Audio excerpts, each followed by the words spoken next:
కావలిలో కులాల మధ్య చిచ్చు పెట్టేందుకు వైసీపీ నేతలు కుట్రలు పన్నుతున్నారనే ఆరోపణలు ఎందుకొస్తున్నాయి?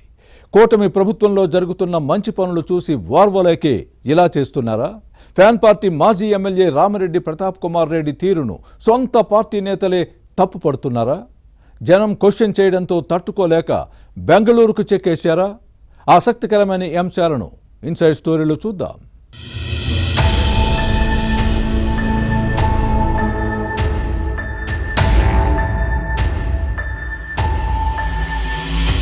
నెల్లూరు జిల్లా కావలి నియోజకవర్గం ప్రశాంతతకు మారుపేరు. కానీ వైసీపీ పాలనలో ఇలాంటి వాతావరణానికి భంగం కలిగింది.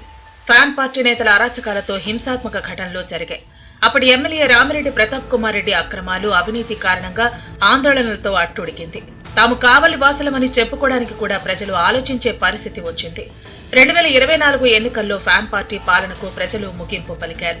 కొత్తగా అధికారంలోకి కూటమి ప్రభుత్వం కావలికి పూర్వ వైభవం తెచ్చేందుకు ప్రయత్నిస్తోంది. అయితే మాజీ ఎమ్మెల్యే రామిరెడ్డి అండ్ కో తాము చేసిన తప్పుల నుంచి ప్రజల దృష్టిని మరల్చేందుకు డైవర్షన్ పాలిటిక్స్ కు తెరతీసింది. టీడీపీ ఎమ్మెల్యే కూటమి పార్టీల నేతలపై ఆధారాలు లేని ఆరోపణలు చేస్తూ కులమతాల ప్రస్తావనతో ప్రజల మధ్య చిచ్చుపెట్టి ఆ మంటల్లో చలికాచుకునే ప్రయత్నం చేస్తోందని లోకల్ టాక్. కానీ వైసీపీ నేతలు కుటిల నీతిని ముందుగానే పసిగట్టిన కూటమి నేతలు అలర్ట్ అయ్యారు. వారి నీచ రాజకీయాలను ఎక్కడికక్కడ అడ్డుకుంటూ ప్రశాంతతకు భంగం కలిగించే ప్లాన్ ను భగ్నం చేస్తున్నారు. దీంతో కావలిలో ప్రశాంతంగా ఉంది.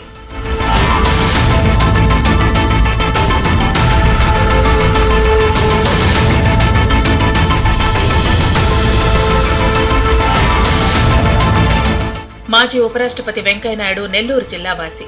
ఎమ్మెల్యే, ఎంపీ, కేంద్ర మంత్రిగా ఈ ప్రాంతం అభివృద్ధికి కృషి చేశారు. అమృత్ భారత్ పథకం ద్వారా కావలికి నిధులు తెచ్చారు. పైలాన్ను ఆవిష్కరించారు.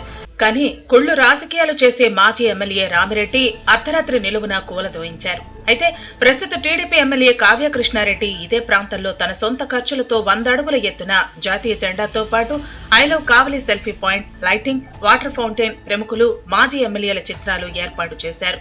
త్వరలోనే పట్టణంలో మరో చోట పైలాన్ ఏర్పాటు చేస్తామని ప్రకటించారు.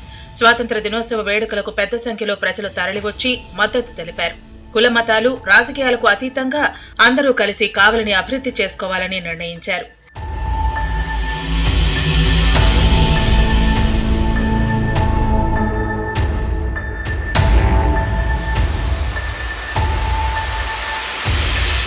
మాజీ ఎమ్మెల్యే రామిరెడ్డి అండ్ కో దీన్ని భరించలేకపోయారు. ఎన్నికల ఫలితాల తర్వాత నియోజకవర్గంలో అడ్రస్ లేకుండా పోయిన రామిరెడ్డి ఇటీవల అకస్మాత్తుగా కావలిలో ఓడిపడ్డారు.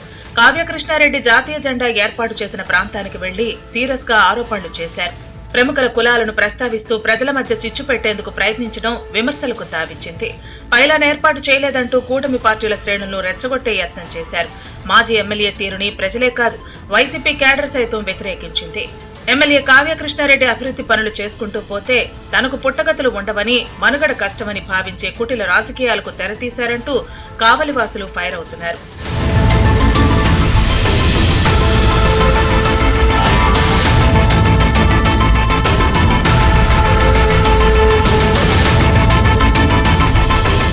మరోవైపు జగన్ జమానాలో వైసీపీ భూ బకాసరులు రెచ్చిపోయారు. అడ్డగోలుగా ప్రభుత్వ భూములు, స్థలాలను ఆక్రమించి నిర్మాణాలు చేపట్టారు. అక్రమ లేఅవుట్లు వేశారు. ఇప్పుడు వాటిపై విచారణ కొనసాగుతోంది. దీంతో తమ తప్పులు ఎక్కడ బయటపడతాయోననే భయంతో కుట్రలు, కుతంత్రాలు చేస్తున్నారని లోకల్ టాక్. సుమారు 1000 కోట్లకు పైగా విలువ చేసే 141 ఎకరాల భూమిని విచారణాధికారులు బయటకు తీశారు. రామిరెడ్డి అనుచరులే కబ్జా చేశారట. ఈ విషయాన్ని ప్రజలు చర్చించుకోవటం వైసీపీకి మైనస్ అయింది. దీంతో ఇదంతా రాజకీయ కక్షతో చేస్తున్నారంటూ అసత్య ప్రచారాలకి తెరతీశారు. ప్రభుత్వ భూములను ఆక్రమిస్తే తప్పులేదు, కానీ అధికారులు ఆక్రమణలు తొలగిస్తే తప్పేంటని ప్రజలు ప్రశ్నిస్తున్నారు.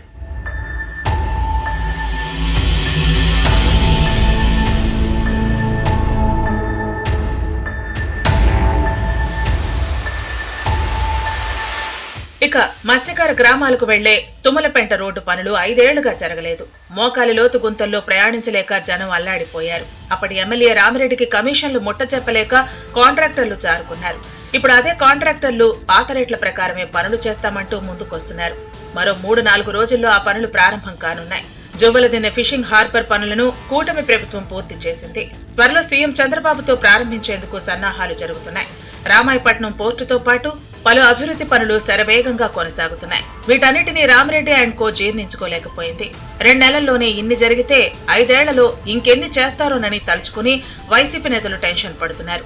ఇక 2029 ఎన్నికల్లో తమకు పుట్టగతులు ఉండవని పాన్ పార్టీ నేతలు లోలోపల మదన పడుతున్నారట.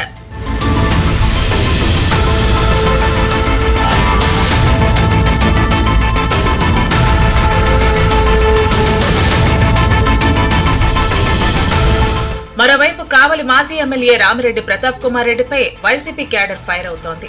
2019 ఎన్నికల్లో ఈయన్ను గెలిపిస్తే ఆ తర్వాత మమ్మల్ని పట్టించుకోలేదని ఆగ్రహంతో ఉన్నారు. ఒక్కో మండలానికి ఒక్కొక్కరిని పెట్టుకుని దోచుకున్నారనే ఆరోపణలు లేకపోలేదు. ఇప్పుడు ప్రజల మధ్య కులాల కుంపట్లు రగిల్చి రాజకీయ లబ్ధి పొందాలని చూస్తున్నారని ఓపెన్ గానే చెప్పేస్తున్నారు. సొంత ఖర్చులతో వైసీపీ కోసం పనిచేస్తే మళ్లీ గెలిచిన తర్వాత మేలు చేస్తామని కబుర్లు చెబుతున్నారంటూ క్యాడర్ కస్సుబుస్సులాడుతోంది. కూటమి ప్రభుత్వంపై విమర్శలు చేసే ముందు గతంలో ఏం చేశారో రామిరెడ్డి ఆత్మ పరిశీలన చేసుకోవాలని వైసీపీ క్యాడర్ కోరుతోంది. సొంత పార్టీలోనే తిరుగుబాటు ప్రారంభం కావడంతో తట్టుకోలేక బెంగళూరు చెక్కేశారు కావలి వైసీపీ మాజీ ఎమ్మెల్యే రామిరెడ్డి ప్రతాప్ కుమార్ రెడ్డి. రాబోయే రోజుల్లో రామిరెడ్డి అండ్ కో ఎన్ని కుట్రలకు తెరతీస్తుందో, కూటమి పార్టీలు ఎలా తిప్పికొడతాయో చూడాలి మరి.